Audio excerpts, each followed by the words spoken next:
I see neither the chair nor the ranking member of the Middle East and South Asia Subcommittee, and so does any member wish to, the gentleman from California, Mr. Rohrmacher, is recognized for 1 minute. Thank you very much. I won't be able to attend the whole hearing because of a speech on the floor of the House that I'm working on for about an hour from now. But, Mr. Chairman, I just would like to note that as we go into this phase where American troops are withdrawing, we cannot throw those people who are our friends, throw them out as if they meant nothing to us. And those people who are currently allied with us in the war against radical Islam, especially the mullah regime in Iran, should not be taken for granted and should not be put in a very dangerous situation. And I talk specifically about Camp Ashraf. These are protected persons by our own definition. We should not try to placate or let the Iraqis build some sort of cordial relationship with the mullah dictatorship in Iran by the sacrifice of these freedom-loving people. Second of all, I would hope that the people in Iraq understand that when we see it, when churches are bombed, we feel it badly when yes, Muslims are killing Muslims, but when Muslims there in Iraq start killing Christians, it raises even greater alarm here in the United States. And just last week, 50 Christians were killed in an Assyrian church as it was bombed by radical Muslims. We have got to make sure that the government of Iraq knows that's unacceptable. All of the factions in Iraq know that's unacceptable. We need to have a consulate in Erbil to give the Kurds a little bit of protection so they'll know that they aren't going to be so victimized. And perhaps the Christians, the Syrian Christians, need a province of their own in Iraq that will give them some sort of safety in that type of environment. But those are issues that I think that needed to be put on the record, Mr. Chairman, at the beginning of this hearing, and thank you very much for giving me the opportunity to register those areas of concern. All right, time of the gentleman has expired, and now I think we should hear the testimony of our witnesses. Ambassador Jeffrey Feltman serves as the Assistant Secretary of State for Near Eastern Affairs. Previously, he served as a U.S. Ambassador to Lebanon. He is also head of the Coalition Provisional Authority's CPA office in the Erbil province of Iraq and has simultaneously served as Deputy Regional Coordinator for the CPA's northern area. Ambassador Feltman has been a career member of the Foreign Service since 1986, and I think he is uniquely and specially qualified to testify on this subject. Dr. Colin Kahl is the Deputy Assistant Secretary of Defense for the Middle East. Prior to joining the department, he was on the Council on Foreign Relations Fellow, working at the Department on Counterinsurgency, Counterterrorism, and Stability Operations. Dr. Kahl has also served as coordinator for the Obama campaign's Obama campaigns.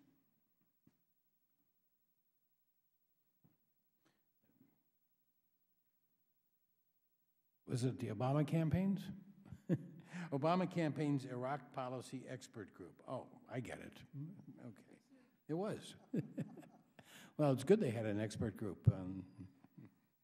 And was a senior fellow at the Center for New American Security, a Washington-based think tank. Gentlemen, we're very pleased you could be with us, and we look forward to your testimony. Your entire statements will be included in the record, and if you choose to summarize, that'll be good. Assistant Secretary Feltman. Mr. Chairman, Ranking Member Ross Layton, and honorable members of the committee, thanks you for holding this hearing and for inviting Dr. Kahl and me to appear before you today, and thank you for agreeing to enter the entire statement into the record. The next few years will be critical for our relationship with Iraq, for Iraq's relationship with its neighbors, and for the relationship between the people of Iraq and their own government. In each of these relationships, the United States has a tremendous amount at stake. With Iraq situated strategically in the Middle East, it is profoundly in our national interest that Iraq emerge as a strategic partner to the United States, a sovereign, stable, self-reliant nation, and a positive force for moderation and stability in the region.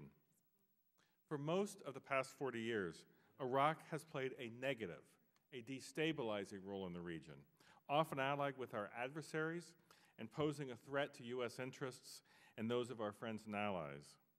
In the year ahead, as the military continues its drawdown in accordance with our security agreement with Iraq, our mission is clear. We must secure the gains our nation and our military have made at great cost and great sacrifice. And we must help Iraqis move forward in a long-term partnership with us. Even a few years ago, we might not have been able to anticipate having the strategic opportunity that we have today. My written statement describes a number of the challenges Iraqis are facing, including the need to establish and rebuild functioning social, economic, and governing institutions.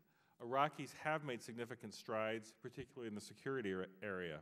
Iraq has substantial natural resources, rich cultural history, and a resilient, diverse population. But Iraq is not yet in a position to resolve its challenges and make strategic progress on its own without continued assistance from us. Left unresolved, the problems Iraq faces have the potential to seriously affect our country's national security, as a weak and an unstable Iraq could provide sanctuary for international terrorists, become a tool of Iraq's aggressive neighbors, and destabilize the Gulf. Last week's agreement on the framework to form an inclusive representative government was a real milestone. But none of us should be under the illusion that success is a foregone conclusion or that there won't be significant challenges ahead. It is in our interest that we remain engaged and be a leading partner of Iraq through this transition and beyond. As you know, and as my colleague here can further illuminate, the United States is drawing down its military presence in Iraq. That presence has already been reduced to below 50,000 troops and is slated to draw all the way down by the end of 2011. But we need a long-term and sustainable partnership with Iraq. And Iraq's leaders have made it clear that they want a close, an enduring, and a civilian-led partnership with the United States. So the State Department, working intensively with our colleagues at the Defense Department, the White House, and agencies all across the government, is determined to secure that long-term partnership and to get this transition right. I would like to thank Dr. Kahl and his colleagues at the Department of Defense in particular for their close coordination with us at State on this effort. What we have done is identify the areas where Iraq most needs our continued assistance over the next 3 to 5 years in order to become more stable and self-reliant. We have identified the programs that will have the biggest impact in the most critical areas, and we are implementing those programs with our Iraqi partners, building off the progress they and our embassy and military colleagues have made over the last few years. One of the most important examples of work the State Department will be assuming is the Police Development Program. Over the past 7 years, the United States has helped Iraq's Ministry of Interior to expand its security forces up to approximately 600,000 people and train them in counterterrorism and basic police skills. But now we must ensure that these forces also have the management, leadership, and technical tools and capabilities to provide for internal security, protect Iraq's vulnerable minorities that we've already talked about today, and uphold the rule of law.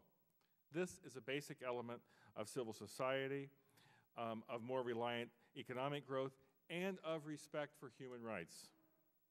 Likewise, as our military presence continues to draw down, we will continue robust security cooperation with Iraq through an Office of Security Cooperation.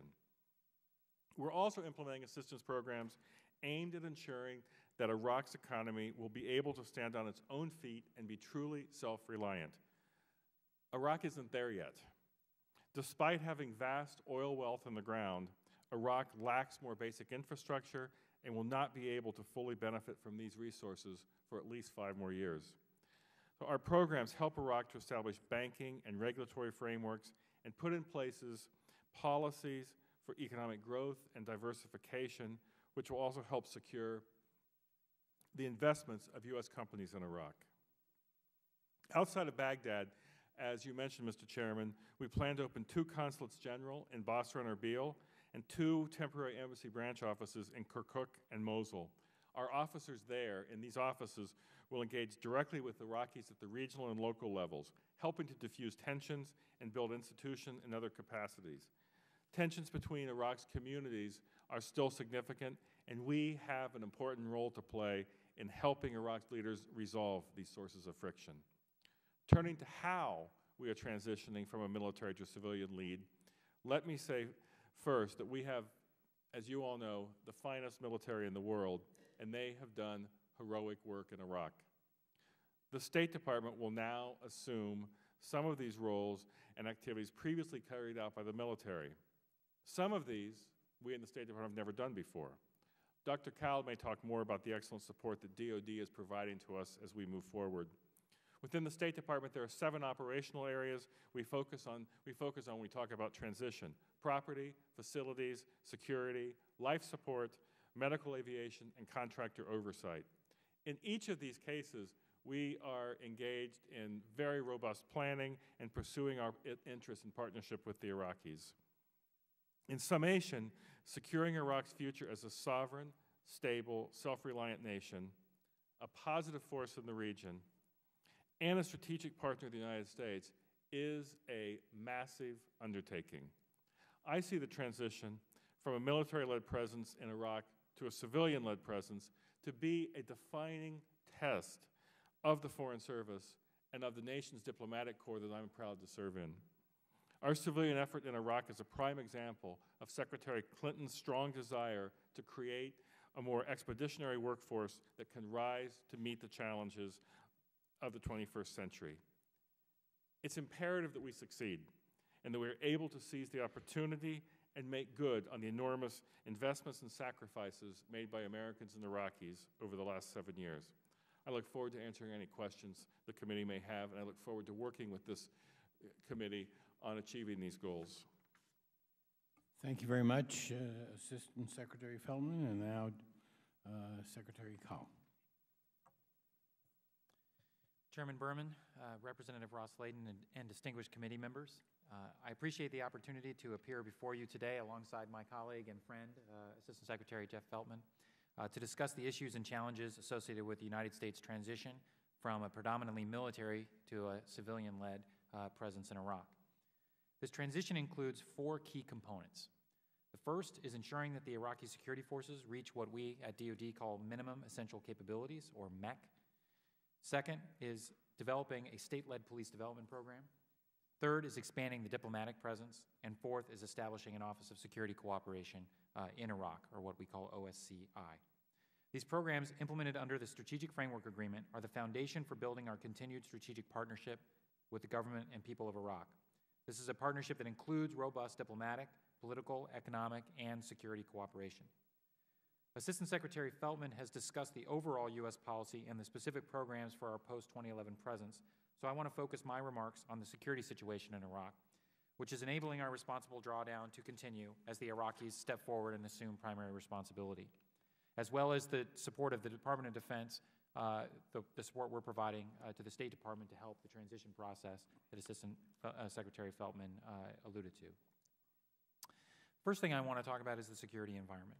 I know members have concerns about the readiness of the Iraqi government to provide security in Iraq as U.S. forces draw down between now and December of next year, particularly as extremist groups such as Al-Qaeda in Iraq continue to wage high-profile attacks against innocent Iraqi civilians. Indeed, we continue to see evidence that extremist groups are capable of horrific attacks. Recent examples include the October 31st attack on Christian church members, the bombings in Shia neighborhoods of Baghdad, followed by attacks on pilgrims in Karbala and Najaf in the first week of November, attacks on Christians in Baghdad on November 9th and 10th, and recent coordinated attacks on Iraqi security forces in Diyala and Kirkuk. Nevertheless, it is crucial to keep in mind that these attacks have repeatedly failed to accomplish Al-Qaeda in Iraq's #1 strategic objective, and that is to spark a return to widespread insurgency and communal civil war. Moreover, despite the often exaggerated media narrative that depicts an Iraq that is teetering on the brink of failure or just on the verge of unraveling, the underlying security situation, as assessed by our commanders on the ground, remains strong. Overall levels of attacks and Iraqi civilian casualties have remained relatively constant at their lowest levels of the post-2003 period for more than 2 years. This consistently low level of violence is even more remarkable considering that it has been maintained as the Iraqi security forces have assumed primary responsibility for security throughout the country, and as our force levels have declined from roughly 144,000 troops on the ground when we took office in January of 2009 to roughly 50,000 today, while those troops have simultaneously shifted their mission from helping to lead combat and counterinsurgency operations to a predominantly supporting, advise, and assist role. Since January 1st of 2009, the Iraqi security forces have been in the lead on security operations, a role that they have more capably embraced with each passing month. On September 1st of this year, we made the official transition to Operation New Dawn and drew down to below 50,000 U.S. troops, fulfilling the President's commitment made at Camp Lejeune in February of 2009 and further cementing the Iraqi status as in the lead in the security role. While the United States continues to provide vital support to the Iraqi security forces, including training, equipping, mentoring, advising, and providing certain critical technical enablers, the Iraqis are very much in charge, and they simply no longer need such large numbers of U.S. forces to keep the violence in check. The ISF have also remained professional and independent of political pressure, despite the prolonged period of uncertainty associated with Iraq's government formation period. Beyond the increased ability of the ISF, the primary factor underlying the improved security situation is a viable political process that now exists as the enduring framework in which key disputes and questions related to the distribution of power and resources can be resolved. The vast majority of Iraq's major parties, factions, and communal groups, including many former militants, are now heavily invested in the political system. In the 6 months it took to form a government in Iraq in 2006, following the December 2005 elections, extremists exploited a security vacuum to plunge Iraq into civil war. In 2010, no such vacuum emerged, despite 8 months of sometimes raucous government formation negotiations, largely due to the activities of the ISF and the functioning caretaker government. That's progress. Last week, after months of heated negotiations, Iraqi leaders took a major step forward with the formation of a governing coalition, including all of the major Iraqi political blocs, as well as agreement on a set of political reforms addressing a series of divisive issues. As Vice President Joe Biden often remarks, politics has broken out in Iraq. As we all know, it's often messy, as it is even in the most developed democracies, but the Iraqi commitment to the political process is real. And as we have witnessed in recent weeks, violence will continue to challenge this process. But as long as the Iraqis stay committed to resolving their differences through the force of words rather than the force of arms, we believe Iraq is unlikely to sink back into widespread violence. Iraq will continue to suffer terrorist attacks both over the next year and after U.S. forces complete their drawdown. But the level of U.S. support required to assist the Iraqi security forces in keeping violence at low levels and below a threshold that we judge would threaten the viability of the Iraqi state is a small fraction of previous years. Moreover, it is our judgment that the current military footprint on the ground is currently so modest compared to what it used to be in the past that the remaining drawdown over the next year is unlikely to trigger a dramatic surge in violence. I now want to say a few words about what DoD is doing to help the State Department in the transition that's ongoing. As Assistant Secretary Feltman stated, the Department of State, the Department of Defense, and other agencies and offices have undertaken unprecedented levels of coordination and planning for the transition in Iraq. DoD has an excellent working relationship with the State Department, and we are working together at all levels to achieve a successful transition. As one would expect with a transition of this scope and complexity, challenges exist. DoD is doing everything it can to help set up the State Department for success during this process. After a comprehensive review, USFI, that is U.S. forces in Iraq, identified 1,127 essential activities that DoD performs in Iraq. The tasks were binned into 24 different categories, examples of which include intelligence, telecommunications, and reconciliation efforts. In close coordination with Embassy Baghdad, USFI completed the process of canvassing, categorizing, and defining handover plans for these activities and functions, determining what would be turned over to the Iraqis, what would be turned over to U.S. civilian agencies or multilateral or private institutions, or terminated altogether. The embassy has already taken the lead on 150 of these tasks and will assume control of another 310 as USFI completes its drawdown over the next year. 82 will be transferred to U.S. Central Command and 36 to the Iraqi government. 530 have been completed and 22 were identified as non-essential and therefore will be phased out. In addition, We are leaning forward to provide the State Department with excess equipment and other forms of support. Recently, for example, the Army has identified 60 excess MRAPs and 9 fuel trucks for transfer to the State Department for use beyond 2011. An OSD and Joint Staff team is also working with State to plan for the receipt and maintenance of this equipment. We are working with the State Department to help them define other requirements for additional equipment and support. We've established a State DoD Senior Ad Hoc Working Group that meets on a weekly basis to work through State's requests as well as other emerging requirements. On December 27th, the Deputy Secretary of Defense approved providing life support after 2011 to the State Department on a reimbursable basis, so-called log cap support.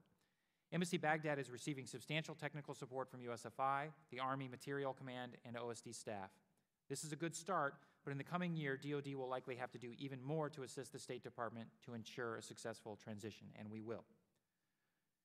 In conclusion, our continued engagement in Iraq remains vital. We are now at the point where the strategic dividends of our enormous sacrifice are within reach, as long as we take the proper steps to consolidate our hard-fought gains. Building a long-term strategic partnership with Iraq based on mutual interests and mutual respect presents many advantages for the United States. Continued U.S. support for the Iraqi security forces, including joint training exercises and military exchanges, will also help to ensure steady improvements in Iraqi capabilities even beyond 2011, and over time, improved interoperability that will facilitate Iraq's long-term cooperation with the United States and other regional states to address common security challenges. Continued security assistance and cooperation through the Office of Security Cooperation in Iraq that we are in the process of standing up will assist in addressing concerns we share with Iraq, such as counterterrorism, counterproliferation, maritime security, and air defense. In this context, however, reduced funding is a challenge for the transition. Security costs are high, and planners must base costs on the conditions today, not on best-case assumptions of what they may be in 2012. As the U.S. draws down its military presence, the Iraqi government must feel that it has the foundational capabilities to defend against external threats both objectively and subjectively. Our country has sacrificed a great deal in Iraq, and fully resourcing the mission to its completion is vital to ensuring that this enormous national investment produces enduring results. We are 10 yards from the goal line and need one final push. With that, I look forward to your questions. Thank you very much. Well, thank both of you very much, and I will now yield myself 5 minutes to begin the questioning. Secretary Kahl, in a forthcoming Brookings study on Iraq that's about to be released, the authors say that the U.S.'s top priority in Iraq should be to prevent the outbreak of another civil war.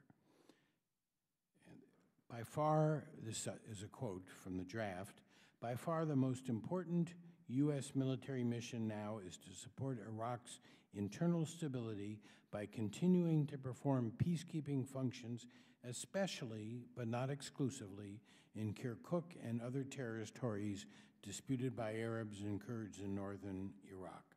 The authors say that the U.S. troops can be a crucial substitute until trust is reestablished between contending Iraqi groups. Do you agree with that view? Do you foresee U.S. troops playing that role on an ongoing basis? And what will the consequences be if they don't? Well, I've not read the draft Brookings report, although I'm familiar with the arguments made by many of its authors and its general conclusions. I think the judgment of the Department of Defense, as well as other agencies to include and departments to include the State Department, is that a return to the dark days of 2006 and 2007, where there was an all-out communal civil war, is unlikely under most foreseeable circumstances. And I think it's our general assessment that the drawdown is completely compatible with consolidating the security gains that we've seen over the last 2 years. I think it's worth noting that we have pulled out almost 100,000 forces since January of 2009, and yet those security trends have stayed relatively positive. And that included us leaving the cities in June of 2009, handing over formal security responsibility to the Iraqis for the first time, and then, of course, drawing down and changing our mission this past September. So I think we've actually seen some evidence for the fact that the Iraqi security forces, which now number more than 660,000, are capable of beating back the extremists and preventing the kind of backsliding that report mentions. I will say, though, that beyond, in the next year and beyond, we will continue to work with the Iraqi security forces to professionalize them, modernize them, and the State Department will be actively engaged precisely on some of those Arab-Kurd fault line areas that were mentioned in the report. And I would defer to Assistant Secretary Feltman, but keep in mind that 2 of the embassy branch offices are in Kirkuk and Mosul for precisely the kind of conflict resolution and engagement efforts that will continue to be important in the coming years. Just to add that while there are a number of things that for the State Department are new in terms of security operations, they're still not going to be involved in peacekeeping operations in those areas. Secretary Feltman, and real quickly, solder. He seems to have been a critical part of Maliki's ability to apparently become the next prime minister, continue in that job. He started out after the election vigorously opposed to Maliki. What do you think convinced Sadr to throw his support to Maliki? To what extent will the Sadrists exert influence in the government that's being formed? And to what extent is the Sadrist faction a threat to U.S. interests in Iraq? 1 minute and 25 seconds. Mr. Chairman, I think the question is even related to what you asked my colleague and friend Colin just a second ago, because I think what the Iraqis have done is they've built an inclusive government. The Iraqis themselves have said they want everybody inside because they want the differences among them to be fought out on political grounds, through political means, through the constitutional organs, not on the street. And so, yes, the Sadrists are part of this equation, but the Sadrists are only one part of the equation. Everybody's inside. I think that the little theatrics, the melodrama we saw in the Parliament on November 11th showed, as Vice President Biden said, as Colin quoted, politics has broken out in Iraq. And so I think it's actually positive that everybody is inside. It may not be the most efficient way to do things. Well, let me just interject only because of the time. But taking your line, is Alawi as a key part of the government part of that sort of getting everybody inside and in the political process? Alawi himself played the critical role in bringing all of Arakia in. Alawi right now seems to be in a little bit of a huff off in London, but all of his Sunni leaders that are part of Arakia that are so important to Iraq's stability, to the regional integration, have agreed that they are part of the government. My time has expired. I recognize the generally the ranking member for 5 minutes and ask Ambassador Watson if you would just take the chair for a moment while I have a quick meeting, and I'll be back. Thank you so much, Mr. Chairman. Secretary Feltman, Chairman Berman and I had asked about or had relayed to you our concerns about Camp Ashraf residents, their humanitarian problems, lack of protection. If you could elaborate on that, that's number one. Number two, I wanted to ask you about the reports that we've been hearing about hundreds of former Sunni sectarian fighters who had joined the awakening or the Sons of Iraq, reconciled with the government, many of whom have gained extensive knowledge about U.S. military, and they appear to have rejoined al-Qaeda. Reports indicate that many of these awakening fighters are still on the Iraqi government's payroll and are covertly aiding the insurgency. If you could verify that and what vetting mechanisms we have in place to prevent covert assistance to the insurgency by awakening fighters. And then lastly, sirs, what is the administration's strategy to address concerns surrounding the Development Fund for Iraq and outstanding United Nations Security Council resolution that Iraq is still technically subjected to? Do you believe that we can utilize this leverage with the Iraqi government as a means to hedge against the growing Iranian influence in the government? So if I could ask you, any of you, those three questions. Thank you. Thank you, Congressman Ross-Leighton. First of all, I think I speak for all of us that are working on this Iraq file. We agree with you and the chairman 100% that the Iraqi government needs to live up to its commitments to protect the human rights of the residents of Camp Ashraf. We agree 100%, it's something that we are watching, monitoring extremely closely, and it's not only us. There's an international effort as well. The UN and others are also involved in encouraging the Iraqi government to live up to its commitments. Basic medical supplies, basic fuel are getting into the residents of Camp Ashraf. There's a lot of mutual provocations between the Iraqis and the residents that aren't particularly helpful. We've told everyone you need to lower the rhetoric because this could quickly lead to a miscalculation to get out of control.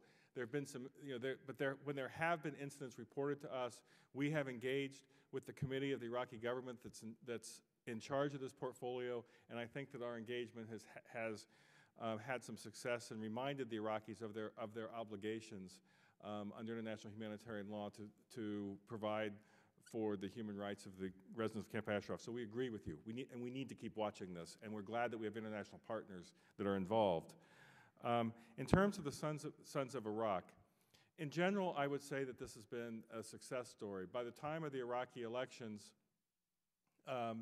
in March, about 43% of the roughly 95,000 people who are part of the Sons of Iraq have been incorporated into security or, in the most part, civilian positions inside the government. This was all put on hold during the elections and government formation, but the Iraqis have formed a Sons of Iraq Coordination Center in the Ministry of Defense to continue the programs, to continue the payments.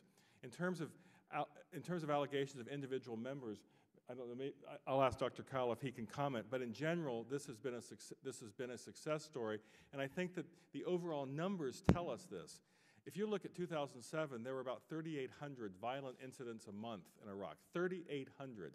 And now today, there's some horrible incidents happening, but it's roughly 250, 300 a month, a big difference from 3,800 a couple of years ago.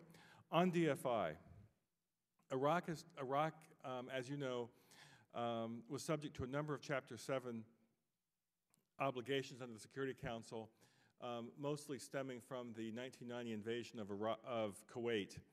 And Iraq has made some progress in moving to get out from under these Chapter 7 obligations. We ourselves want to see Iraq get out from under these Chapter 7 obligations as they meet the benchmarks that are there. They have met the requirements, for example, to get out from under the WMD-related Chapter 7 obligations.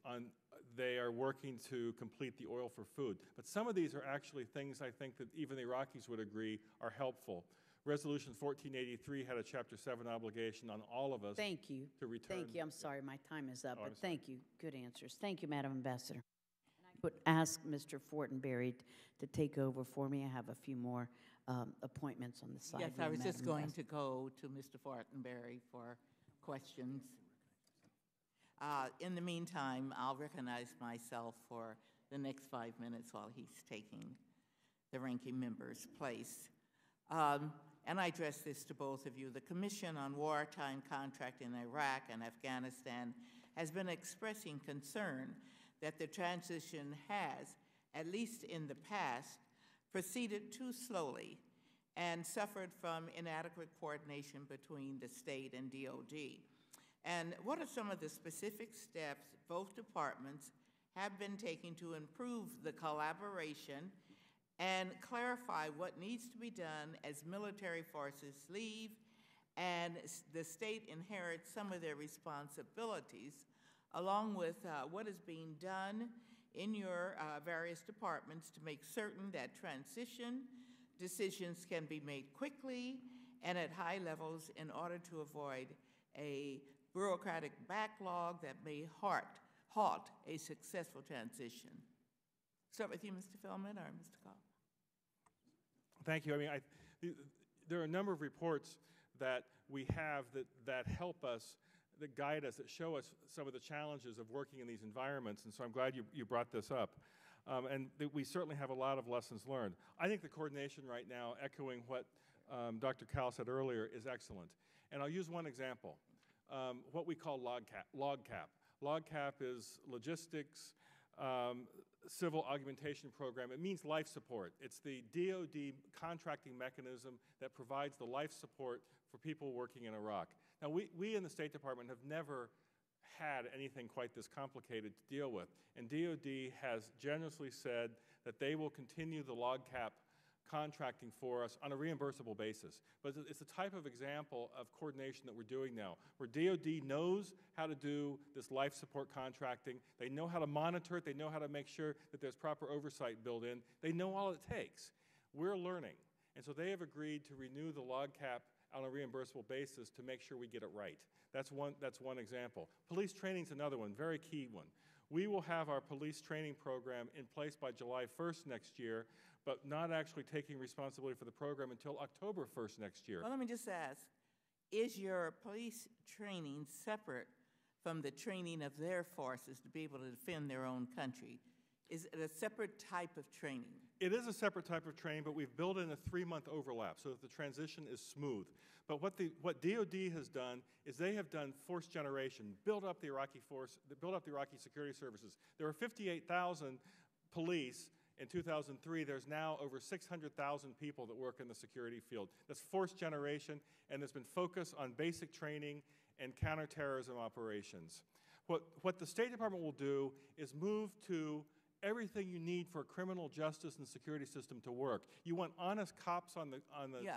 Do they have courts? Do they have people? It's part of our program will be integrated into a criminal justice program that includes Department of Justice, Department of Homeland Security, That's all us. whole in government. Do they have theirs up and running? Theirs are there, but there's a lot of work that needs to be done to have an integrated system of policemen on the streets, pre-trial detention, court system for criminal cases, and then rehabilitation, jail sentences afterwards. And so we're doing a whole in government approach that goes from the honest cop on the street to the fair judge in the courtroom. You know, what's really frustrating me, and I asked this way, way back when the word came to our committee, it looks like we're nation building, and it looks like we're going to have a long-term commitment if we still have establishment of a judiciary to do.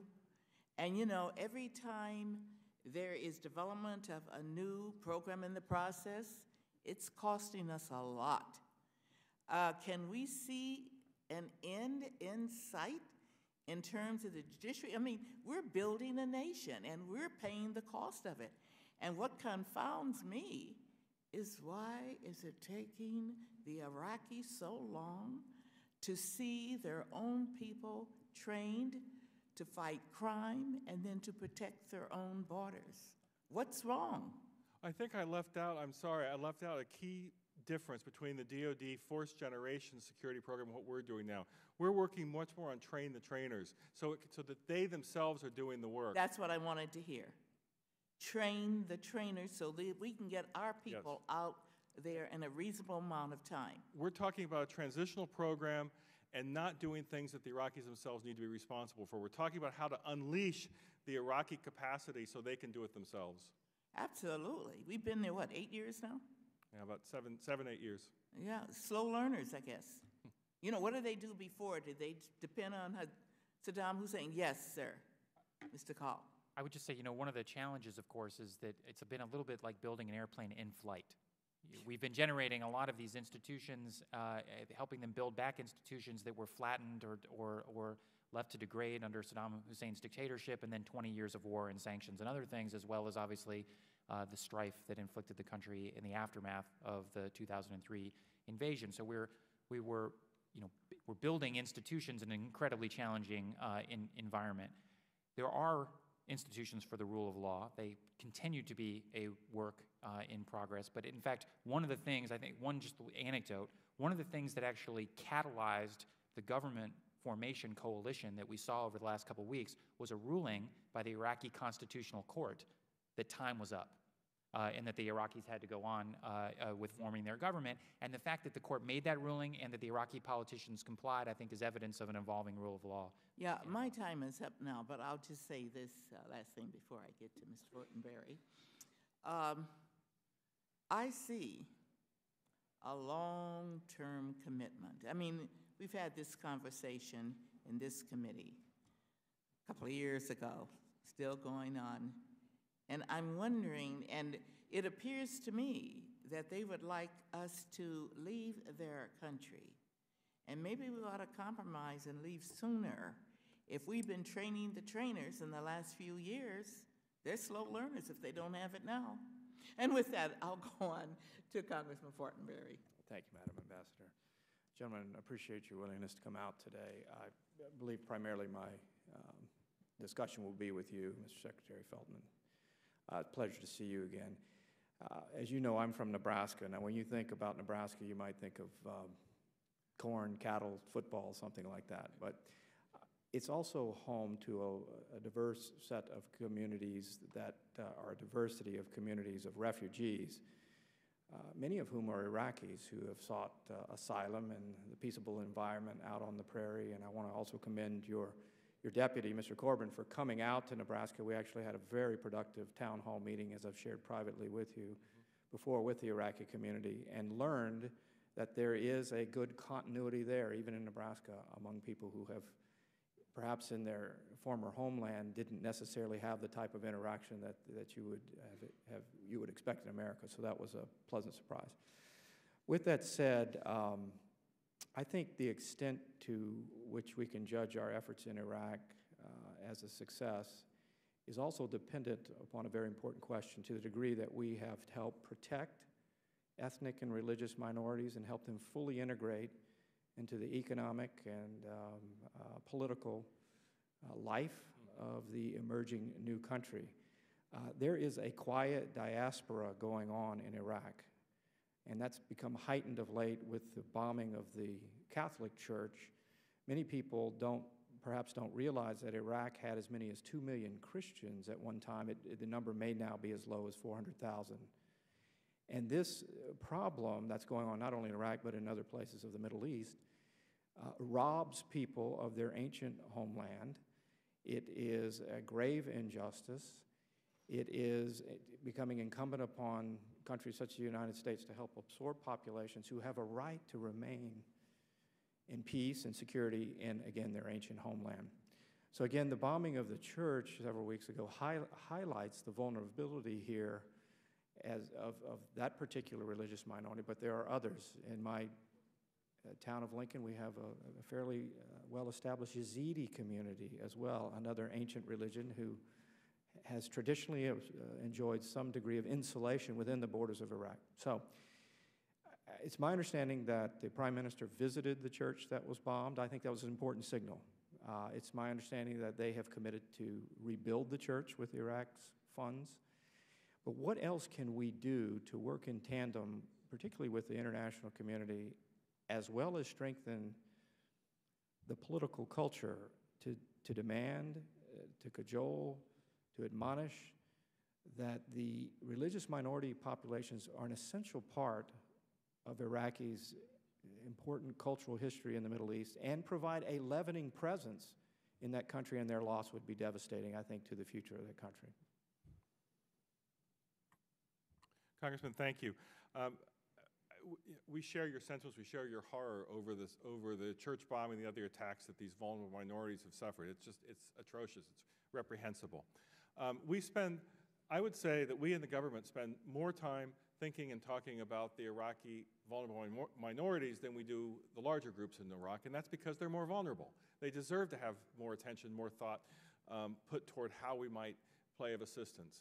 And as you know from the anecdote that you described, our minorities coordinator, Michael Corbin, is doing a really good job of reaching out to the minority communities in the United States to hear from them, to get an idea from them of what their people back home most need, where we might most be of service. After that church bombing, it was not only that the Prime Minister visited the church and vowed to use government funds to rebuild it, and we'll hold him to that, by the way. It was also, you had condemnations from across the spectrum, including the Grand Ayatollah Sistani from Najaf. I think there was all of the Iraqis were. Does this shock the sensibilities of all of Iraq? Yes, it was. Words like shock were used in these condemnations, and I think they were sincere. Now, in terms of what's the United States doing? First of all, whenever there's an attack like this, our forces, our military people go to the Iraqis and say, hey, how can we help? How can we follow up? How can we help you get to the bottom of this? We're not in the cities anymore, but we can help provide background. Our political leaders, from Washington as well as Ambassador Jeffrey, go to the political leadership and make similar pleas. When we've designed our strategy for Iraq for this transition period that's ahead, we picked out those places for embassy branch offices partially because of the minorities being there, so that we would be able to engage with the minorities on the ground, the Christian communities in Nineveh province, continue the assistance programs that we're providing that have both short-term emergency humanitarian aspects and long-term job creation aspects. We need to work with the Iraqis, in partnership with the Iraqis, to have a viable future for these communities in Iraq. We agree. And the fact that there's now an inclusive government coming together that is proud to represent all of Iraq's groups, I think we have a good partner for this. Thank you, Mr. Secretary.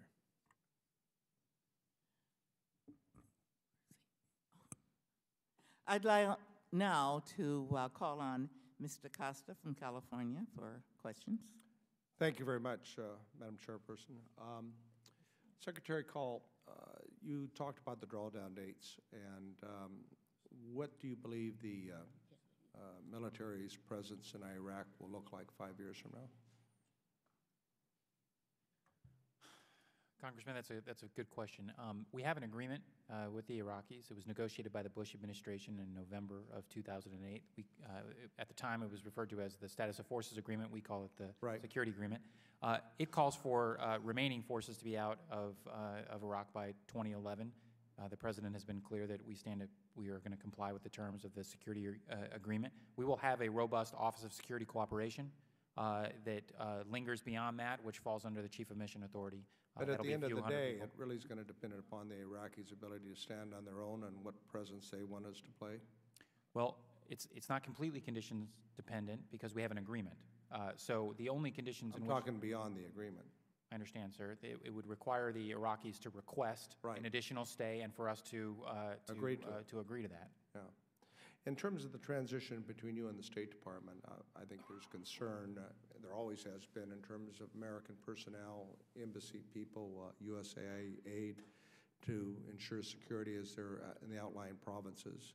Do you feel confident that that's going to be able to protect those American men and women and others who are assisting in getting this government's feet and its economy back on track?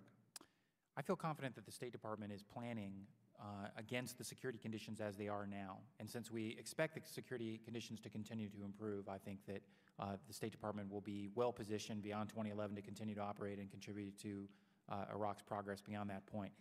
If circumstances were to deteriorate substantially, then we'd have to reevaluate, but we don't anticipate that circumstances are going to deteriorate substantially. Secretary Feltman, I'm concerned about the overall ability of this government to try to institute these institutions of democracy and what still seems to me in that part of the world to be a situation in which corruption, if not a way of life, is endemic. And I told that to Prime Minister Maliki when I first met him 4 years ago, and I'm not so sure how much progress we've made there. Could you give us an assessment, notwithstanding the institution's performances so far, as to that level of corruption? Congressman Costa, corruption is a problem. You put your finger on it when you talk to Prime Minister Maliki. It's one of the many problems that Iraq has to deal with, but it's a significant one. There's a Iraqi commission that has been established. We're supporting it. They've had some successes. In 2009, they prosecuted, convicted the Deputy Minister of Transportation. They have prosecuted collaborators of the Minister of Trade, and these people are in prison. So there's been some success. We also have rule of law advisors who are working in the provinces with provincial leaders against this. We're supporting OIGs in various ministries but it needs to be more institutionalized. This is a real challenge.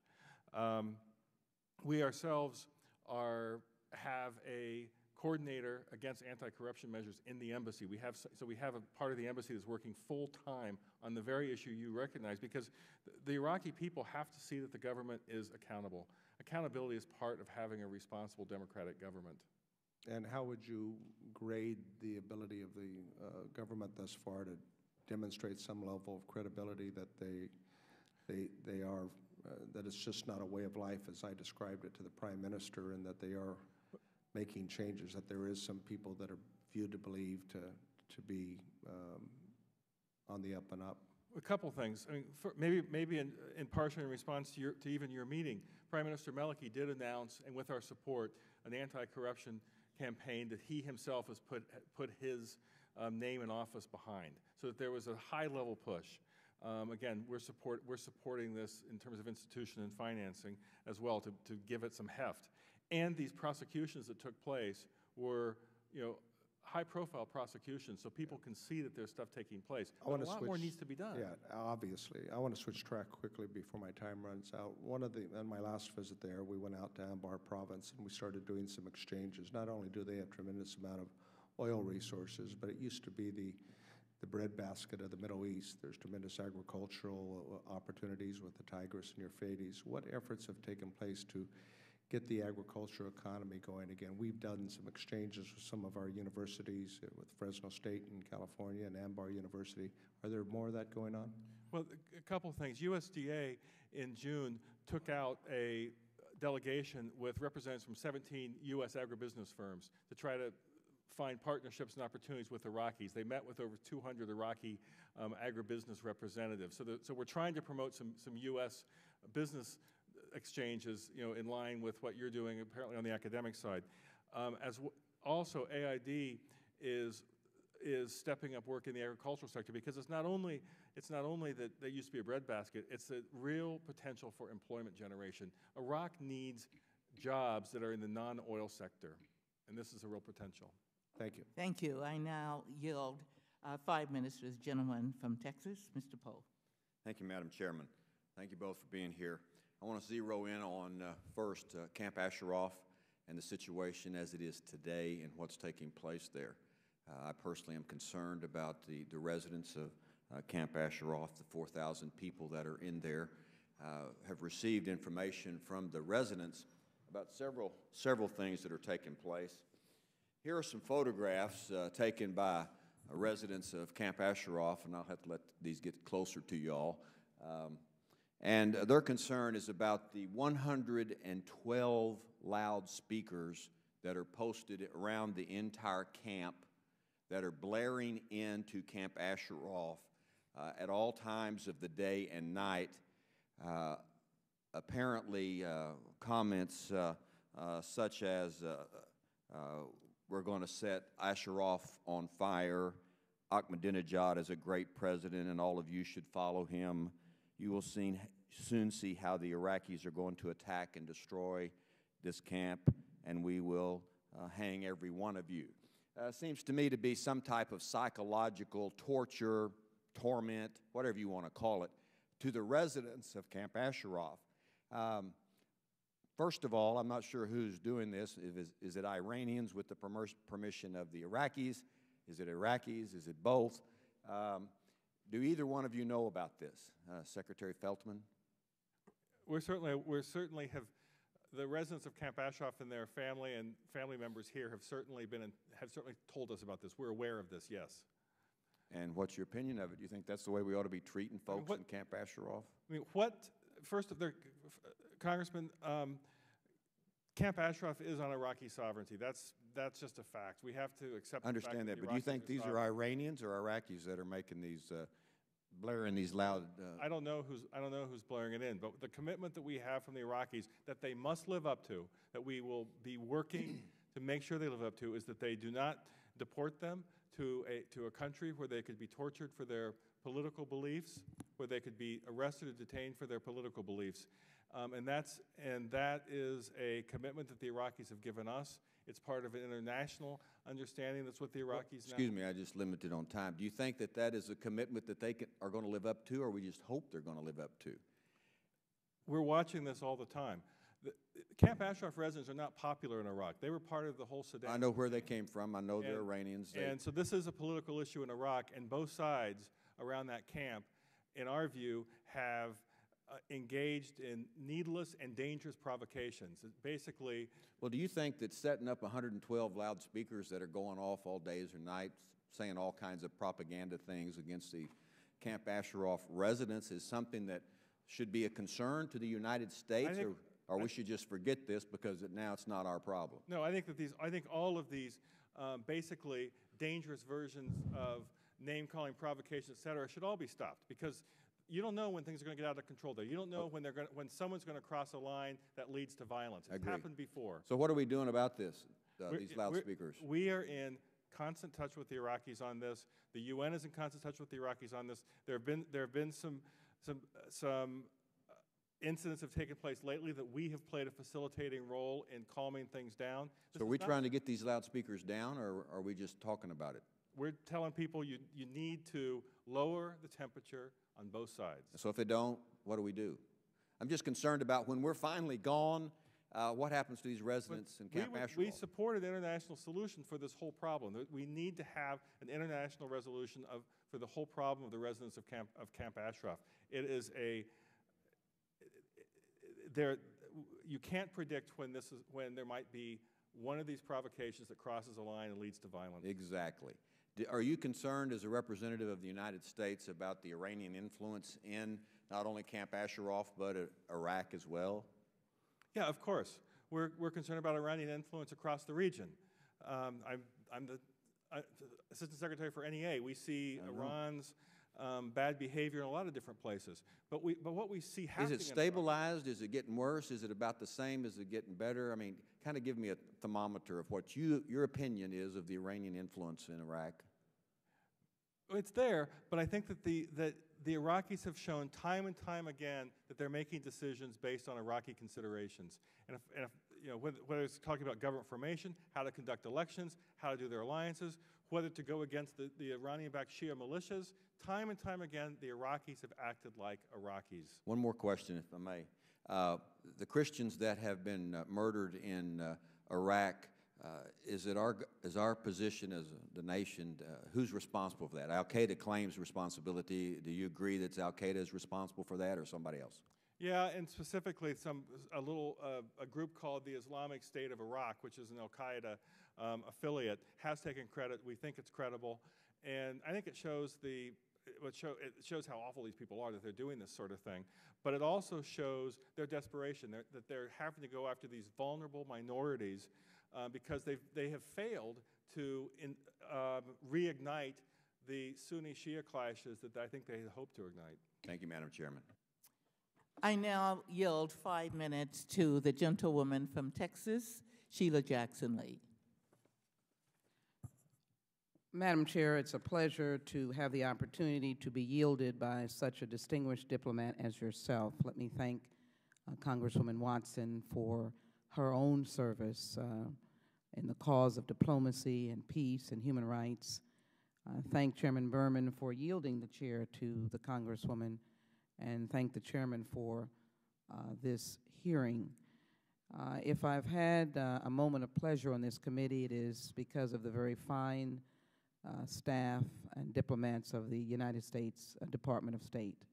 So I want to take this opportunity to personally thank you and the Secretary of State and the numbers of individuals that I have engaged with in a number of opportunities to represent the United States in faraway places. We, I believe, have the moral compass of right. And this is not a hearing about Haiti, but am I outraged about the failing government in Haiti and the suffering people with cholera? I am. Am I concerned about the Sudanese and the elections coming up? I am. And the hot spot that Pakistan has become, Burma and others, yes, I am. And I raise those particular countries because at one point or another we have stuck our nose in there, rightly so. I hope we'll be sticking our nose back in Haiti because I believe that we are in a complete collapse there, but this is not a hearing on Haiti. But we have taken up the cause of human rights. And I want Mr. Feltman and your esteemed colleague here, Mr. Kahl, to comment on Iraq from this perspective. Let me give my bias. We went into Iraq looking for weapons of mass destruction, and all we did is destroy and make worse to a certain extent. I'm not a fan of the present government. I'm not a fan of Maliki, a Shiite, and Alawite, who is a Sunni, whose name I may not have pronounced correctly, but I know him when I see him. And it is a constant, continuous contact sport of who can have the upper hand, who can fill their pockets even more. So we have less troops there, but I don't think the United States can abandon its responsibility concerning human rights. So let me pointedly ask the question about the people in Camp Ashraf. Not only do they have loud noises and torture and afraid of their life, and the people in this country, Iranian Americans whose families were left behind or whose families went to be able to save the lives of other family members, are living in utter fear. Can you tell me what humanitarian act is it to let sick and dying people die because they have no access to medical care? Elham, Nady, both suffering massively from cancer, being denied the opportunity, one with thyroid cancer, one with acute kidney cancer in a critical state, already lost one of their kidneys, and they need to undergo an operation, and they can't seem to get into a hospital.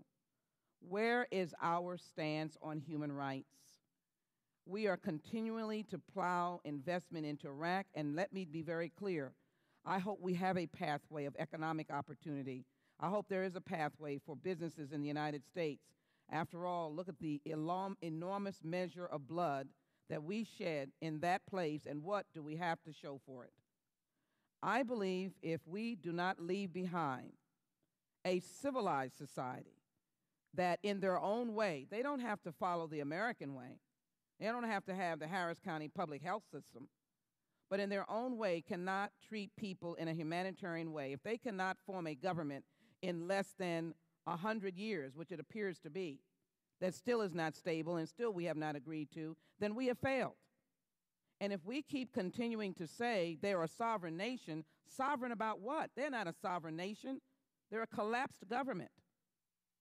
There's nothing positive going on there other than the massive new embassy that we have and the hardworking State Department employees that ground out their lives there every single day. Thank them for their service. But Mr. Feltman, I can't let you leave this room without telling me what are you going to do in our State Department about the conditions in Camp Ashraf. I come here every time there's a hearing and say the same thing.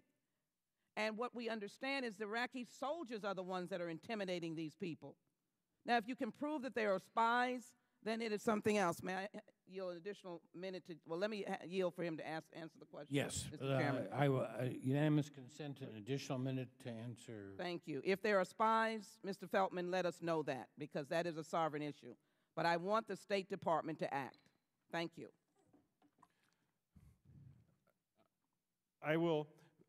We will have to look into the individual cases you raise. I, as Jeff Feltman, am not familiar with the individual cases you raise, but I will tell you that every time I have gone to Iraq, and I was going to Iraq on a fairly regular basis, a week, a month, for a long time, I didn't right now, I go to see the Minister of Human Rights. And I go to see the Minister of Human Rights because I care about the same values that you have described, and because it's part of our policy to be promoting universal standards and adherence to human rights. And so it's an important part of our dialogue to keep in touch with the Minister of Human Rights. And yes, we talk about Camp Ashraf with the Minister of Human Rights. We talk about the prisons. Iraq has a long way to go. What are we going to do? And you need to go. We need to go to Camp Ashraf. We can't listen to the Human Rights Director. He's not telling the truth. What can we do? The U.S. I think that the Human Rights Minister, who's a woman, has actually been very effective in working with us on some of the issues dealing with Camp Ashraf, and I think she's also been a very good advocate for the very values that you're describing across Iraq. She's working in extremely difficult I need a report in writing, because my time is up, a report in writing, not on this cases, but the conditions in Camp Ashraf and what the United States and she, the Director, Secretary of Human Rights, is actually doing regarding the ceasing of torture of these people in Camp Ashraf. She's doing nothing. And I yield back. Thank you. The time of the gentlelady has expired. I thank both of you. I apologize for the delayed start, the 45-minute intermission. Appreciate very much your being here, and with that, this committee hearing is adjourned. Thank you. Thank you. Jeff, can you just hold one second?